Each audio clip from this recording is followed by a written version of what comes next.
Today's episode has been brought to you by Schedulicity. Welcome to episode 90 of the Connected Yoga Teacher podcast. Today, I want to share with you how I developed a Baby and Me class. That was my very first clue into how a yoga niche could really help to grow a profitable and sustainable yoga business. Many of you have asked about Baby and Me Yoga in our Facebook group for yoga teachers, and so I wanted to take some time to share how I structured my classes with postnatal parents wanting to get back to yoga and bring baby along. This episode is for anyone who teaches prenatal or postnatal students, which is a lot of us really. A lot of our students are postnatal. And it is also for those of you who want to define your yoga niche so that you can see how you can niche down. You can use the examples from today's episode. And you can see how it really boosts the work that you're doing when you focus in and you're able to speak to one audience. A side note on this, I no longer teach Baby and Me Yoga in my community. I did up until a couple of years ago, but then I decided to focus in and really share this with yoga teachers so that they could take what I had learned and share it out into our community. So they took it as part of our MamaNuture prenatal yoga teacher training. There are many parts to that, and one of them is Baby and Me, because I really saw that students were pregnant in prenatal yoga classes and then wanting to come back to yoga and wanting something like Baby and Me, and this is where it was born. I also want to tell you that I went into our Facebook group today for yoga teachers. If you don't know what I'm talking about, go to theconnectedyogateacher.com, click on the join button, come and join us. We're a super supportive group of over 4,000 global yoga teachers in there. All different styles of yoga, all different variations, and just a lot of great information. Anyway, I went in our Facebook group today and I said, who is interested? I said, I'm doing a podcast on Baby and Me Yoga, but who would like a little bit more, a 1.5 hour online workshop so that you can learn how to teach Baby and Me Yoga, or you can get some more ideas. And many of you put your hands up and said, yeah, please sign me up. So in order to hear more about that, make sure that you're on our email list. So if you're not sure, go to theconnectedyogateacher.com to sign up. And if you're like, hey, I signed up and I never see Shannon's emails, know that I send one out every Monday, and I make sure that there's bonus information and articles and some personal stories in there. And it might be sitting in your promotions or your spam folder. So check, because I send our emails out via MailChimp, so sometimes they get lost in the shuffle. Well, that was a big, long intro. I feel like I didn't even say, hey, how are you? If you're new here, my name is Shannon Crow. I'm a mother of 3, a yoga teacher, and a trainer and consultant for yoga teachers. This podcast was created for you as a place where you can tune in every week and feel supported as you navigate the jungles of yoga entrepreneurship. Hands up for anybody who feels like you're in the jungle this week. I've been hearing from many of you this month who are working away, head down, planning classes, driving, creating content for emails, articles, websites, sometimes canceling a workshop that didn't fill, figuring out social media or not figuring it out, feeling stuck or guilty about not doing the marketing in the way that you see other people doing it. Let's just take a big breath here together. Let's pause, take a breath together. This podcast time, this listening time that you've set aside is time for you to work on your yoga business, but not by doing a million things. This is time for you to think and dream and plan and get inspiration. Take what I'm sharing today and see how it applies to your own yoga business. There might be some nugget here for you. You might be listening as you drive, as you clean, you walk, you run, you work out, or you get ready for your day.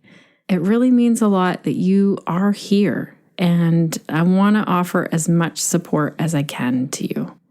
No need to take a lot of notes. We create really in-depth notes for you, and you can find them for each episode. This one is at theconnectedyogateacher.com/90.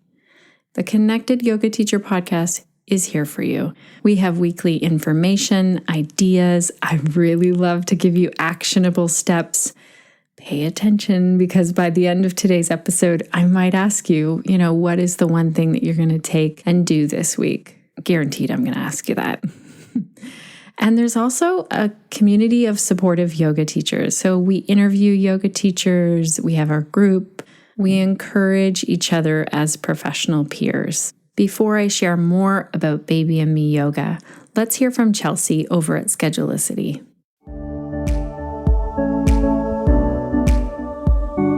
Connected Yoga Teachers, this is Chelsea from Schedulicity with a hot tip of the week. Schedulicity's package management add-on is a great option for yoga teachers. This allows you to create an incentive package with a discount that can add value to your students' visits and help ensure their return business. If each one of your classes costs $10, you could create a 5 for $40 package and offer it online.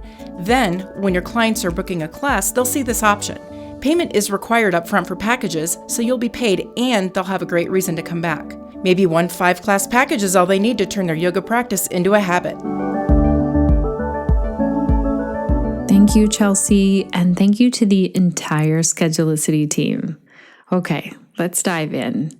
First of all, as I said before, I got into teaching Baby and Me yoga because my prenatal yoga students moved along and were asking for postnatal yoga class where they could bring baby along. A lot of them were moms, but not all of them. And they wanted a class that they could go to where they didn't have to pay for childcare and they could spend time with baby. I had no idea how to plan or teach Baby and Me yoga. There wasn't any training at that time that I knew of. This is many years ago. There were a couple of books that I picked up and started with, and I'll tell you those books today, and they'll be in the show notes. Over the years, I developed my own style of teaching Baby and Me yoga that did really well. And I think it was because I decided to add in elements that parents really wanted. I kind of thought, what would I want in a yoga class when I took my baby? What were all of the things that I would want to see in that yoga class? Today, I will tell you an example of each element. And these can work with newborns to toddlers, and a lot of them can also be adapted for children's yoga classes. I'm not sure if they'd work with adults. You could try it out. Some of them might, and it's amazing to see how this can carry on into other yoga classes. What I would encourage you to do as I go through these elements is to create a list of things that you like or you would like to have as elements for your classes. So maybe it's not even a Baby and Me class, maybe it's prenatal, or maybe it's something completely different. What element would you like to add to that class? And you'll have more of an idea once I start going through the examples. So even if you're teaching to adults and you never plan on teaching to babies and parents, you can still create a list of things that you find so beneficial within your unique yoga offering. One more thing before I get into the elements, I want to tell you why I call it Baby and Me yoga. I know that there are a lot of classes out there who call it Mommy and Me yoga or something similar, and in many communities, it will be mostly moms or all moms that show up. It's really thanks to my friend Dave Nixon that I think otherwise about this. So way back when I was taking my kids there was a Mommy and Me group in our little community. This is over 20 years ago now. Wow. I can't believe it's been that long because it doesn't seem that long. So my oldest, Wyatt, was a baby 20 years ago, and he was super busy when he got moving. He was into everything. He was an early riser. Just to give you an idea of the kind of kid that Wyatt was, once he was a toddler, one of the things that I would do to keep him busy was while I was making lunch or doing anything in the kitchen, I would pull our Tupperware drawer open, and right near there was a cat door at the top of the stairs that went to the basement.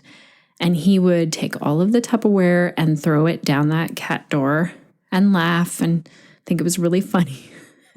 And it was just worth it because that would keep him busy long enough for me to I would go down. Once I got lunch made, he would have thrown all of the Tupperware down there. And I would go down, pick up all the Tupperware, put it in the sink and wash it and just get ready to start the next day. So it's like our Tupperware got washed every day. But just to let you know, he was super, super busy. So I was at home with this baby who was up early in the morning, who grew into this really busy toddler. I was a young mom, and I didn't even know I was a young mom, really, until now, because Wyatt is 20, turning 21, and now I think, wow, I was so young. I was 22 when I had Wyatt. I also had postpartum depression after Wyatt was born, and I didn't know it until I was coming out of it. So the reason why I want to share these stories is I want you to know where I was coming from when I joined baby group. So the Mommy and Me group, that baby group helped me so much. There were all kinds of moms there and my friend Dave. So Dave was a stay-at-home dad. He is a musician and he was working mainly on weekends. And his wife, I think his wife is a nurse. She has a daytime job or sometimes a night job. And I can't really imagine what it was like for Dave, actually. We live in a small town and things were even more traditional 20 years ago. It isn't really like a New York or Toronto area that I live in or any other major city. Let's just put it that way. And so here was Dave braving the fact that he was the only man at baby group. And we were all sitting around talking about what new moms talk about as babies played. I know a lot of us were talking about breastfeeding and other topics that maybe Dave wouldn't relate to as well. But at the same time, he was just in the same boat as us. He was doing the daytime parenting. And for those of you who don't have that experience, I want to paint a bit of a picture of what that can feel like. So this is totally my own take on this. And other parents won't have the same experience as this. And this is just what some days were like.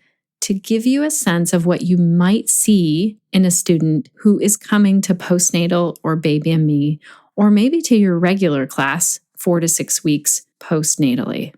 So we all know that new parents sometimes are not getting a lot of sleep. I remember a lot of sleepless nights. I was up feeding, changing, and I was just trying to guess how to get my babies to sleep when the rest of the world was having a good sleep, or so it felt when I wasn't. I was also being bombarded by advice. So I was reading a lot of books. It's on the media, everything that you should do as a new parent. And then there were complete strangers coming up to me and telling me all kinds of information. And all of this information was amazing. And at the same time, there was a lot that contradicted the other information, or it just almost felt overwhelming.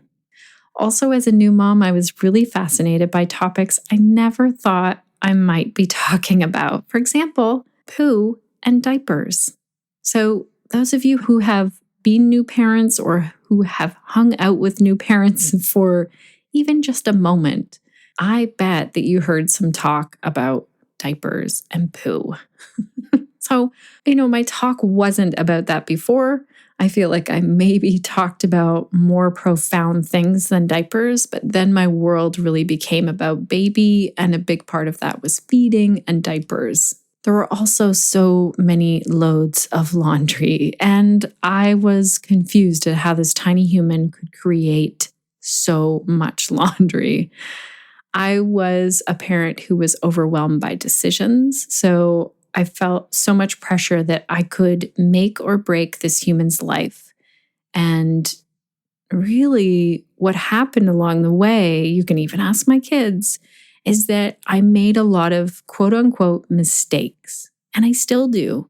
I learned as I went. For sure, I could take in as much information as I could get my hands on, but you learn fast and every child is different. So there are lots of books. Now we have the internet, but your baby doesn't come with an owner's manual, and you have to figure out what that little human needs.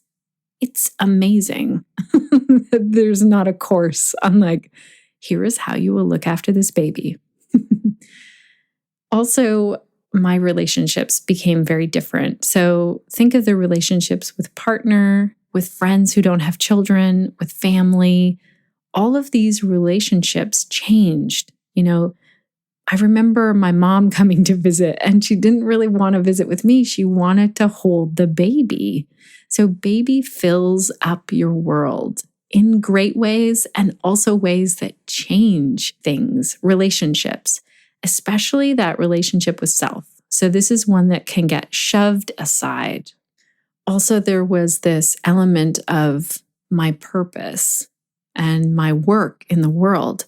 So there were many days where I felt like changing diapers, feeding, trying to fit in a shower, laundry, making meals during baby's nap time became mind-numbing. I was really sometimes just wishing that I had like a job doing anything else. And I remember returning to work when my oldest, Wyatt, was about 6 months old. So I'm going to go into a little bit of detail here because I think this is so important. This is an important piece in all of this. So this kind of paints a picture of this is my story as a new parent, but I think it does apply to a lot of our new parents. So when we know this, we can help them in a yoga class. I'll get into that in a moment. So let's talk about maternity leave. In Canada, we used to have a 6-month maternity leave.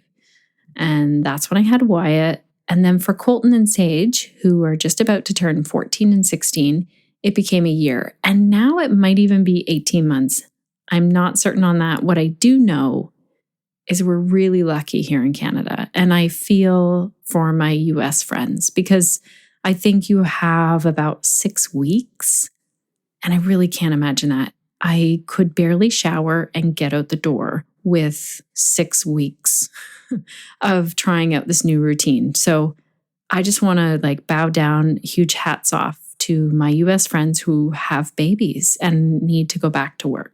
This comes into play when we're looking at our schedule for sure for Baby and Me Yoga, of when we're going to have it. So it may depend on the country that you live in. But I also want to say, before we get there, when I did return to work part-time, just with my boys, because by the time I had 3 kids, it made more sense to stay at home. But when I went back to work those 2 times, I was shocked that I could get paid to do work that I love so much in this quiet place where I could focus. There was no one crying and no one needed fed except I would take my lunch, and no one needed me to do their laundry. And it was like a blissful vacation for me because I worked part-time and I loved my job. And the reason why I'm bringing this in, you're like, wait a second, Shannon, this is a podcast and you're going to teach us about teaching Baby and Me Yoga. I just want to go into our mindset and our messages around stay-at-home parents versus working parents. So sometimes we're talking about this, but sometimes we're feeling shamed or ashamed of what we need as parents when it comes to work.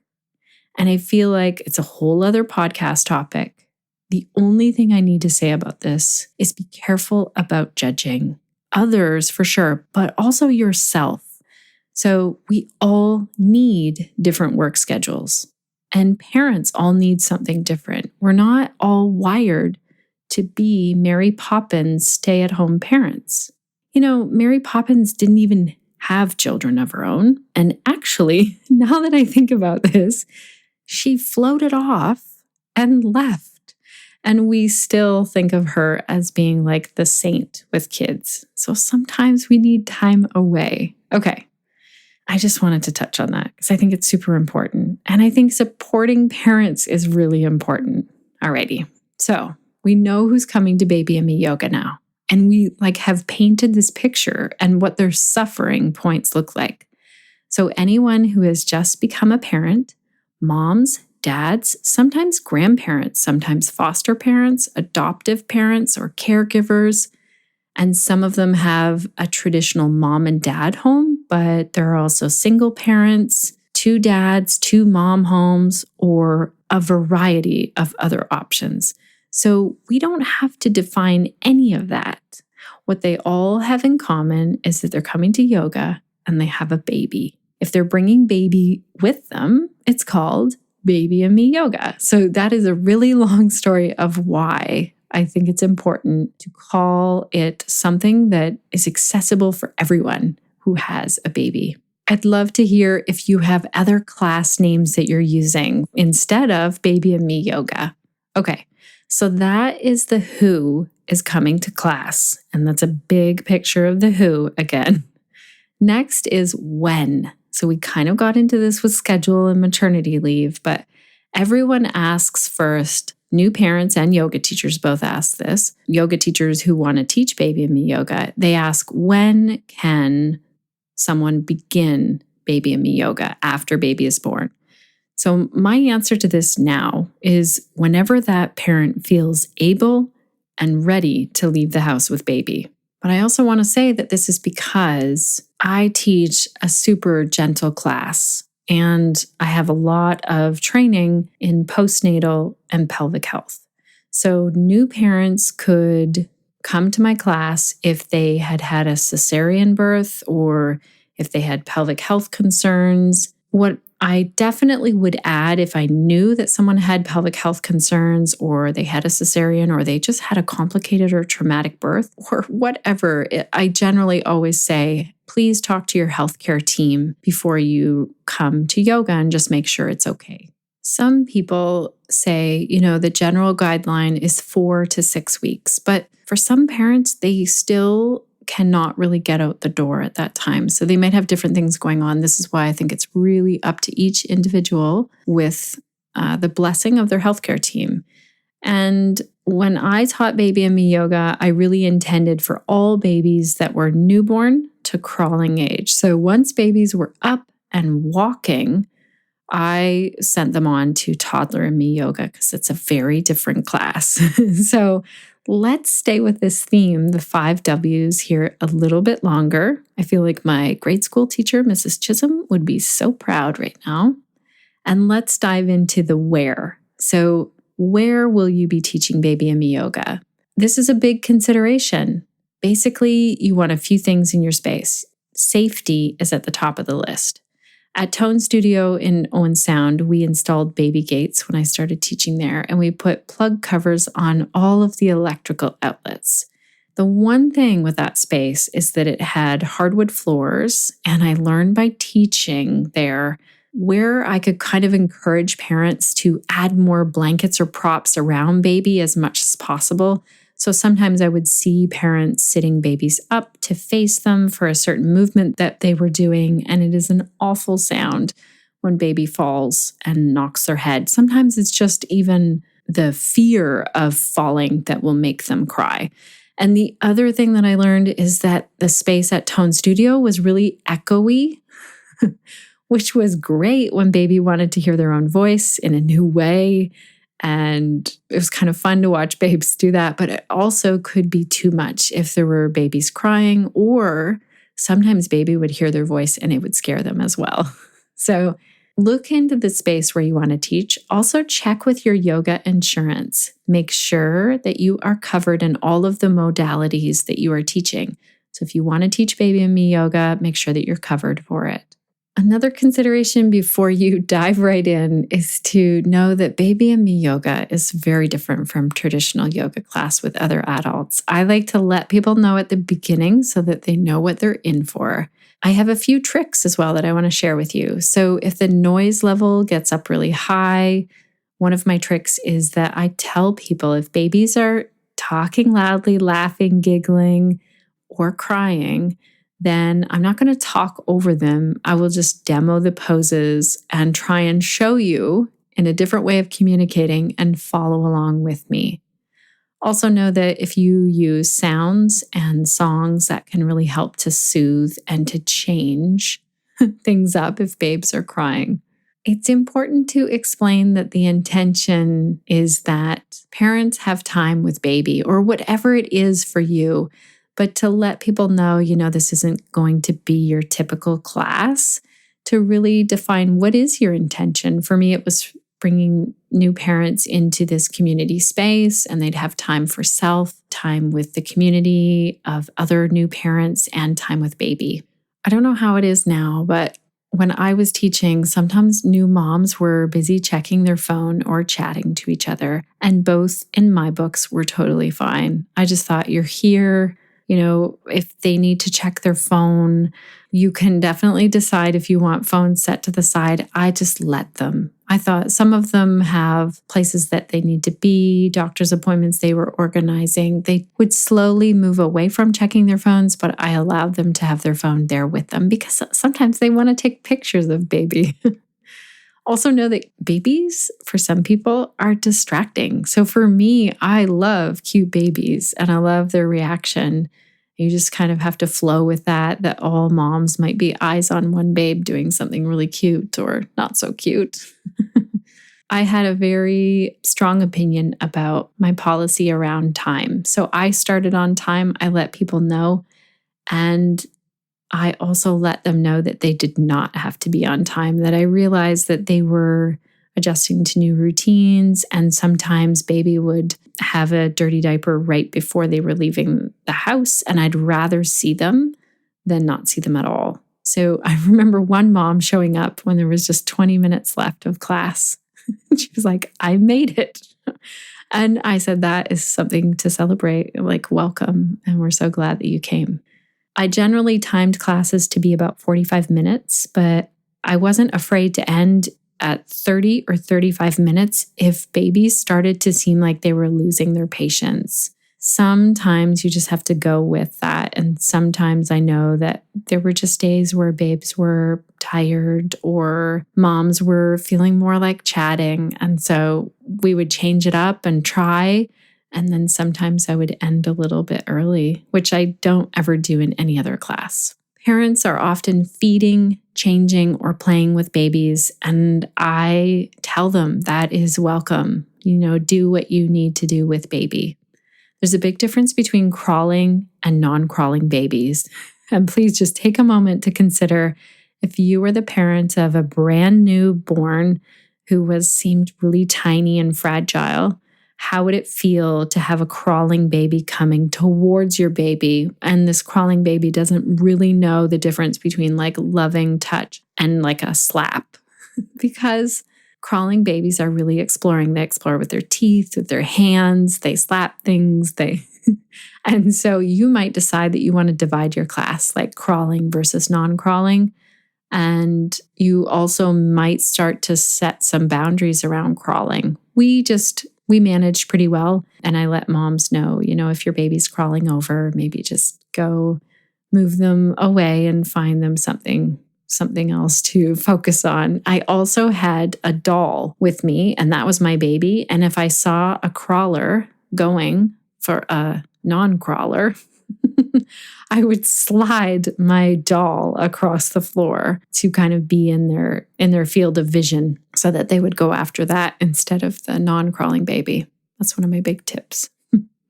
Also consider that sometimes there are preschool siblings, also nap time and holidays. You want to take all of this into account when you're planning for your class. Are you going to allow preschool siblings to show up on, we call them PD days or PA days here in Canada, when kids are out of school, or will you not have class on those holidays or break days? Alrighty, so as promised, I wanted to share with you the elements that I put into the Baby and Me classes that I taught. And you can definitely take anything from this list that you like and use it, or leave out what doesn't fit, or maybe you find something else to add to this list. If you listen to this and then you think, okay, I want to add more of this, there are two places where you can do that, either in our in-person MamaNuture prenatal yoga teacher training. So in 2019, it's happening in Bermuda and also Ontario, Canada. Or, as I said earlier, you can watch for the email that talks about the 1.5-hour online course that's going to go way more in depth into all of these elements. So the first one is, actually, let me do the full list of them and then I'll break them down. So first of all, it's songs and sounds. Infant massage is number 2. Musical movements is number 3. Sign language is 4. Baby poses is 5. Community time is number 6. Independent practice is number 7. And number 8 is baby and me breath. So you can see that some of these have yoga elements, and then I have pulled from different things like massage and different songs and sign language. that maybe wouldn't be seen as quote unquote yoga, but they fit in so nicely into Baby and Me yoga. So let's get into each one. For each one, I just want to give you a little bit of information and an example. And in both the online course and also in the in-person MamaNuture course, we go way more into detail, but I just want to give you a little taste here today. So there's a saying by Sally Goddard Blythe, author of The Genius of Natural Childhood, and she says, lullabies, songs, and rhymes of every culture carry the signature melodies and inflections of a mother tongue, preparing a child's ear, voice, and brain for language. So there's a lot there just in that one sentence by Sally, in that when we talk to babies and we sing and we rhyme, we are getting their brain ready for language. So there's a lot to this. There's a lot of science behind it. And the one thing that I love to pass on to new parents is that this is our best way to initiate communication and language skills. So children show even more response when a parent sings. So there's no need for parents to go out and buy that music for baby or get this, relaxing lullaby that promises that they'll go to sleep.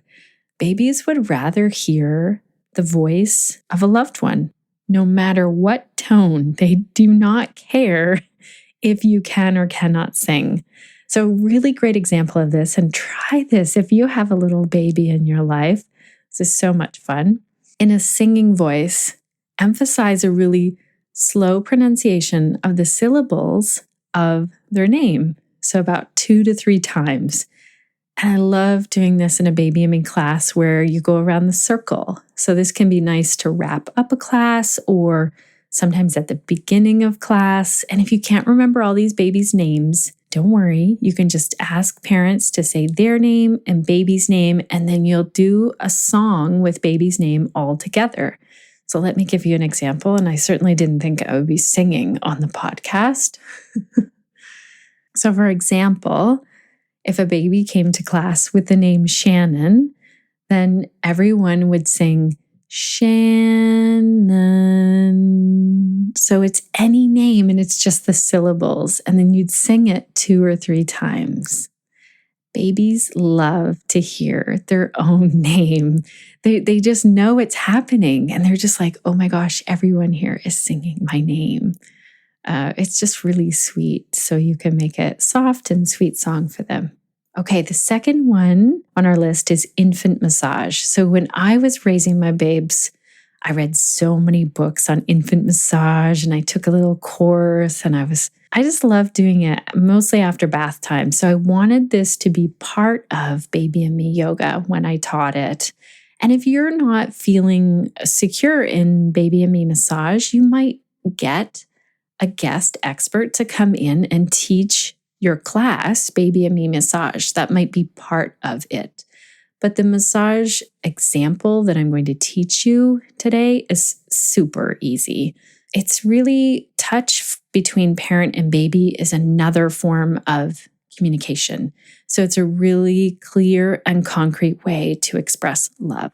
So we know science has told us that babies' emotional health is enhanced by massage. They feel supported, they feel secure, it improves their confidence, their heart, their lungs, their digestive system, the nervous system all benefit from massage as well.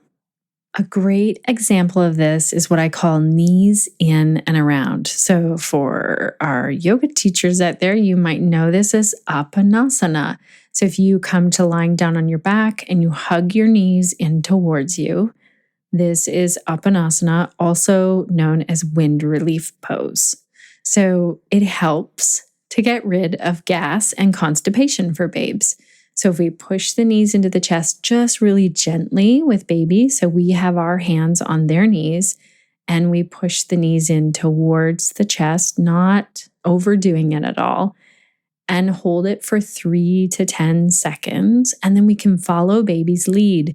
We can sing this little song of in and out with a movement. So What happens is when we add in the singing part and we are using language like words that baby would learn, or all around, like if I'm literally doing this and sitting in my office singing, and I wonder if my family can hear me.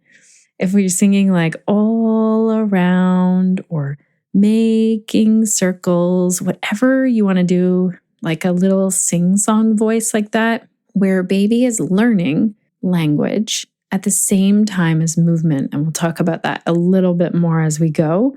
It just adds something to it. They usually love it, and they love the repetitive nature of it. They crave that. So you can make up your own little songs, but basically we do the circles in one direction and then the other direction. And if you want, knees of babe can circle together, or you can make two circles that are knees are moving in towards each other and then out away from each other. So you can try it on yourself, or you can do it with a baby. Element number 3 is musical movements. So there is this magical window of time in the first couple of years where baby can learn so much through music and movement that can't be replayed later on in life. And we're finding out more and more that literacy begins at birth, or maybe even at conception. There's an editor of an online child development guide. His name is Daniel Dwase. I'm not sure how to say his last name. He agreed that nursery rhymes set to music can aid in a child's development, but he added, teaching a child to dance is also important. Music assists in the development of a child's speech, he said. Singing nursery rhymes and simple songs teaches children how language is constructed and assists with the acquisition of language. So we already talked about that and building that vocabulary. Singing songs with your child will also teach them about tone, beat, and rhythm. Then he went on to say, even better than just singing, though, is to teach songs with actions and encourage your child to dance along to the music. They will learn balance, coordination, body awareness, and rhythm, he said. So a great example of this is The Wheels on the Bus. So a lot of parents will know this song. If you don't know it, or your parents don't know it, I'm sure you can look it up online. There are just a couple of things that I change when I sing The Wheels on the Bus, is that the babies on the bus, instead of saying wah, wah, wah, I say the babies on the bus go bump, bump, bump. And either they're sitting and they can do like a little gentle bounce from sitting, or a gentler movement might be that like their legs move, or the parents will figure out a way to make this be a little bump, bump, bump, so that there's a movement that goes along with the song. So we know this, we learn this as little kids, the wheels on the bus go round and round, and we're moving our hands around maybe, or the feet. The other part that I change of this one is the moms and the dads. So I don't know what you're going to say in your classes. This really depends. If you have all moms, you can say the moms on the bus say, I love you. And I like this more than shh, shh, shh.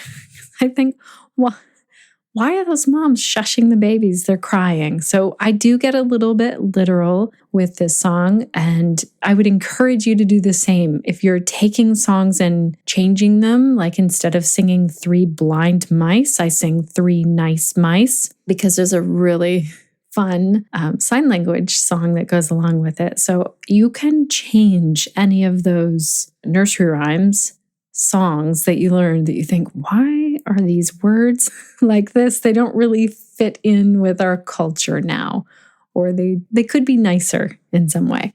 So you can, or you cannot. Maybe you want to sing the traditional version. I don't usually let parents know. I just change the words as I go, and they figure it out. They like it. They like the element of surprise in that one. I think they do. Okay, so we started to get into number 4, which is sign language. How many out there know sign language? I didn't know any sign language until I had my babies.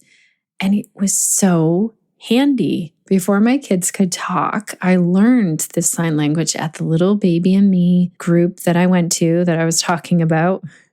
And I learned, like, my kids could sign across the room that they needed milk, and I could sign to them, sit down, please, so that I wouldn't have to talk over everyone. I remember Wyatt trying to climb out of a high chair one time when I was across the room, and I thought, I'm not going to be able to get over there. And I looked him at his eyes and signed, "Sit down, please." And he sat down. It didn't always work that way. I want to share a few helpful tips for signing, but I also want to encourage you to look towards the American Sign Language for the signs that you use. So nowadays you can look online, just check in that they are the official American Sign Language, that's the language, because you might as well learn some signs along the way and teach baby them as well. So some helpful tips is to get to baby's eye level, if possible, and sign where baby can see you, obviously, right? But it is important when you're teaching parents this, babies aren't going to sign back right away when they're really little. It takes a while, but they can often understand it. And it's also important for parents and for yoga teachers who decide to put this into their class to say the word when you sign it. So if you're going to sign cookie or milk or dog, say the word and use your sign language in context. So you don't want to sign dog if you don't actually see a dog. You want to use it where baby can see a dog, and use signs that are useful, the ones that are fun or motivating. So dog, milk, more is a really good one. Light, airplane, baby. You might not want to sign, it's bath time. They might really enjoy bath time, but see the ones that aren't really useful. There just are some words that aren't going to be useful for baby. Think of the words that you use all the time. We go into this more for sure in the online course and in the MamaNuture course, because I have some great resources for this. Also use face gestures and body language to help to convey the message.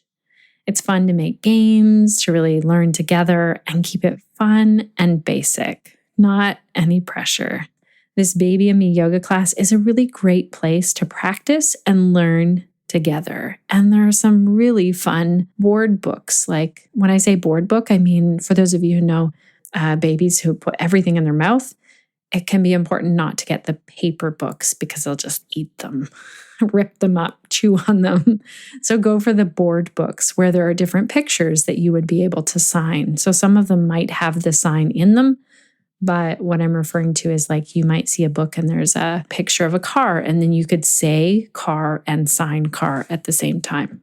A great example of sign language within a yoga class can be worked into a movement like rolling. So one example is that caregiver or parent is sitting on the floor with their legs extended, and they can lay baby over their legs and then roll them over. Now, some babies love this and some don't, so you have to really see. Or maybe it's that they're rolling on a blanket. And again, some babies do not want to roll over. So you really have to go with what baby wants. And you want it to be fun if we're going to sign it. So the sign for more, this will be really interesting on a podcast, is where the thumbs and the fingertips come together. So not all of them, but the thumb and fingertips on one hand and the thumb and fingertips on the other hand are all together. So it's like we make a little bird beak with all of our digits.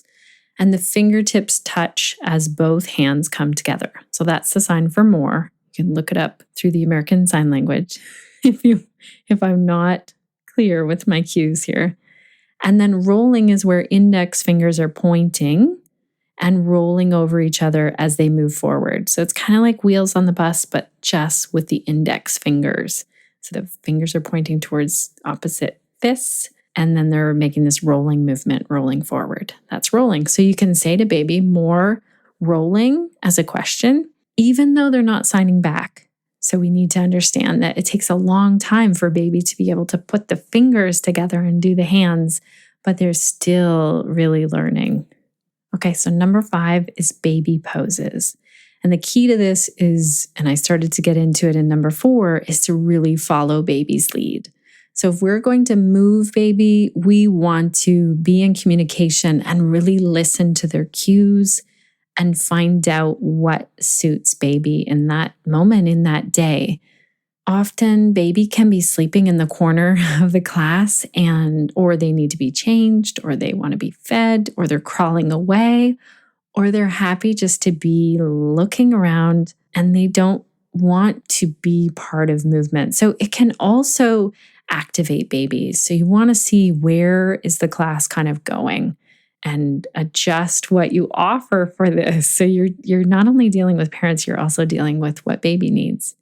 And their language is different. The way that they can communicate is very different from saying, no, thank you, I would not like an assist at this time. So I even go in with parents like asking permission, even if that's just having the intention of asking permission before massage or before moving baby. They don't have to literally ask, but they might choose to. A great example of this next pose is like happy baby. So I like to gather legs and hands of baby while they're lying on their back and very slowly. So this is why I take a doll to class with me when I teach baby and me, is that I want to demo how nice and slow and gentle these movements are. So you can sing happy baby and roll baby side to side with one thing that you're watching for. You're waiting for baby's head to come in line with the heart center. So they might roll over to one side and they're still looking at the other side, and you just wait until the head rolls back over. And sometimes if there's a woman, a parent, another baby with a really bright outfit on, they only want to look in that one direction. Or sometimes they're just so fascinated with someone beside them. So that's okay. You can explain to people like, we're just going to hang out, roll one way, and then roll to the other side once the head has come back in line with the heart center. I used to use this movement a lot with Sage. Some of you know that Sage was born premature, and premature babies spend a lot of time lying down. So this rolling side to side helps them to have some more movement into their skull bones, into the rest of their body. So this was a really nice one. And this was one that I guess our baby physio offered to us. There are a couple of books that I used all the time for ideas. One was Itsy Bitsy Yoga by Helen Garabedian. Oh, I'm sorry, Helen. I don't know how to say your last name very well. I will put a link to that in our show notes. And the other one was Baby Om, Yoga for Mothers and Babies by Laura Staton and Sarah Perrin. So these were two of my favorite books out of all of them. But I just want to remind you, this is many years ago, and there might be new books now. So if you know of a new book, tell us in the comments on the show notes page or in the Connected Yoga Teacher group. Number 6 is community time. So being in community offers a place to share experience of being a new parent. So this will include the joys and the challenges. And I think it's super important to remember that sometimes stay-at-home parents get tired of hanging out with someone who can't have a conversation with them. So they are changing diapers, think of all the things that they're dealing with. And sometimes they just want to get out with other parents who understand what they're going through. So just as pregnancy was one time of transformation and transition, so is the postnatal period. Baby and Me Yoga offers parents a gentle practice so that they can reconnect with body and breath. In this time, they can bond with baby and also connect to other parents. So a great example of something that will bring community time in as an element of the class is what I call partner goddess elevator. So parents hold baby so that baby is facing out away from them, and they face a partner in the class. So you can do this in a circle as well if you feel like your participants don't really want to be turning and facing each other, if they're just getting to know each other. But babies love to be looking at another baby face. And so bring your parents into goddess feet and then lower down on the exhale and raise up on the inhale. So this is also really fun for babies. When babies are younger, they can go super slow. And as babies get older, they might want like a quicker elevator. It's also an option to do this in front of a mirror if you want to practice this at home and you have a baby. then you can do this in front of a mirror and baby can see their own face. I want to share another one because I just love the community aspect of this. So another example is what I call puppy pile. And this is where you bring all the blankets that parents brought to the center and with babies on the blanket for some tummy time. So parents can be in a circle around, sitting or standing. Maybe they're moving through their own yoga flow or they're doing a meditation. And just keep your eye on babies if they have like grabby hands or if there's any crawlers in the group.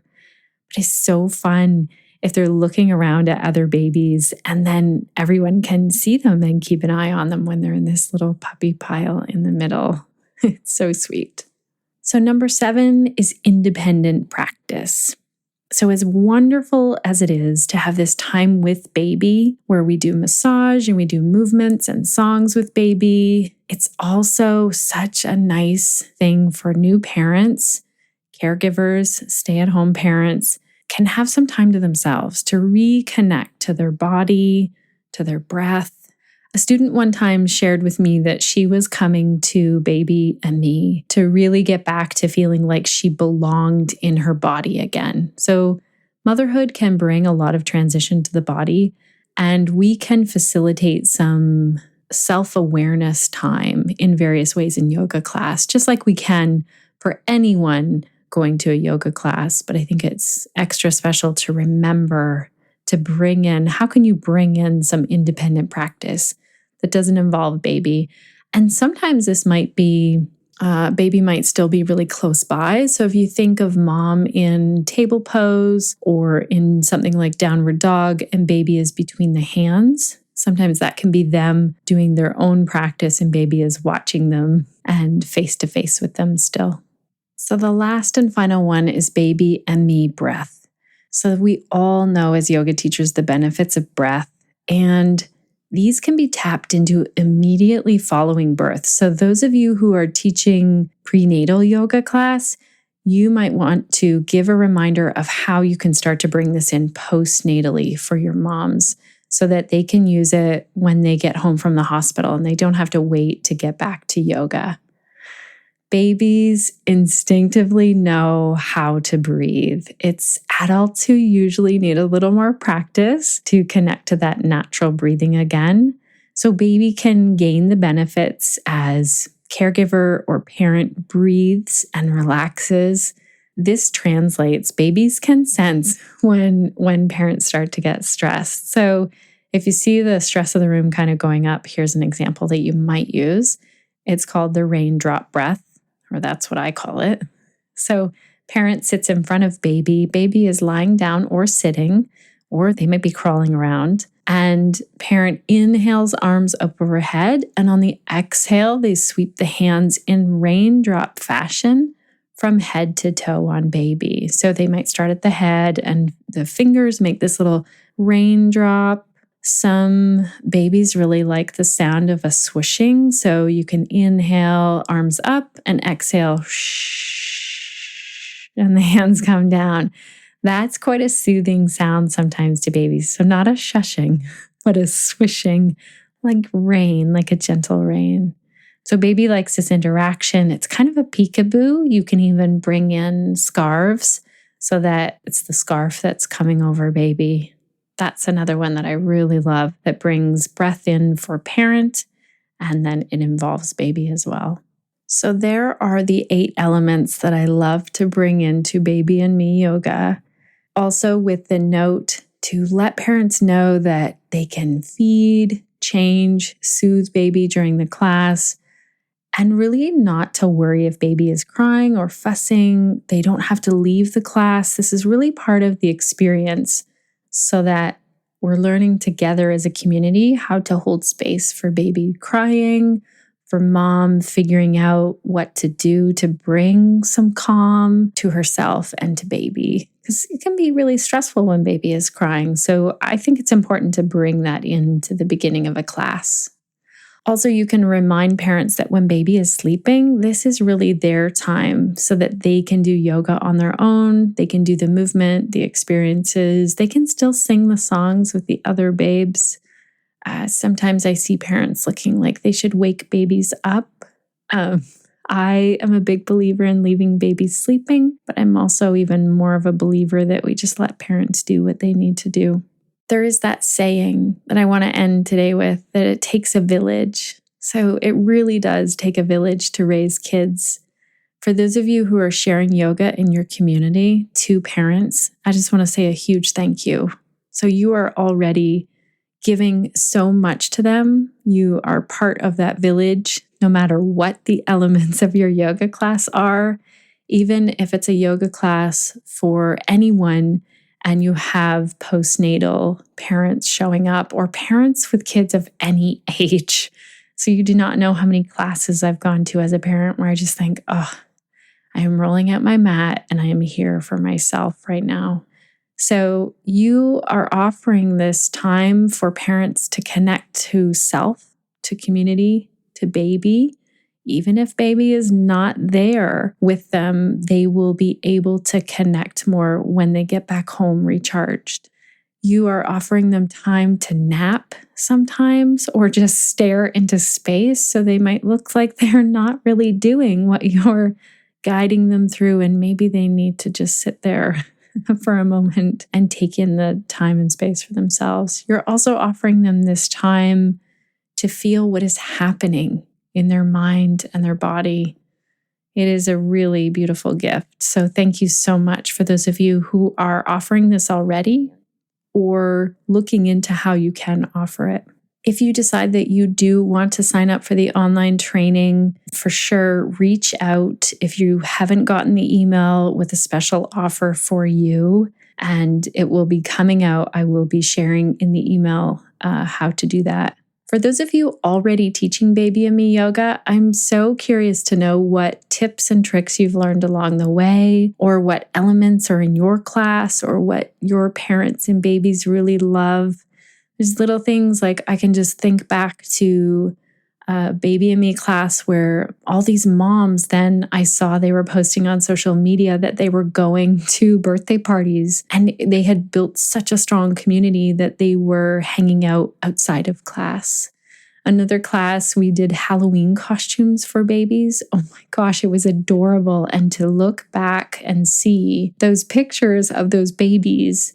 And sometimes I'm out in town and I bump into someone from my Baby and Me class, and I always say, "That's my baby." My kids are like, "It's not actually your baby, even though you taught them Baby and Me." It's a really sweet thing to have happen. So I want to know, connected yoga teachers, what is the one thing that you are taking away from today's episode? What really stuck with you? What challenged you or made you think differently about teaching to postnatal parents? What actionable step could you take today with what you have learned here in this episode? I would love to hear from you, either in our show notes at theconnectedyogateacher.com/90 or in our Facebook group. Before I sign off here, Connected Yoga Teachers, I want to invite a special guest on just for a moment. Hold on one second.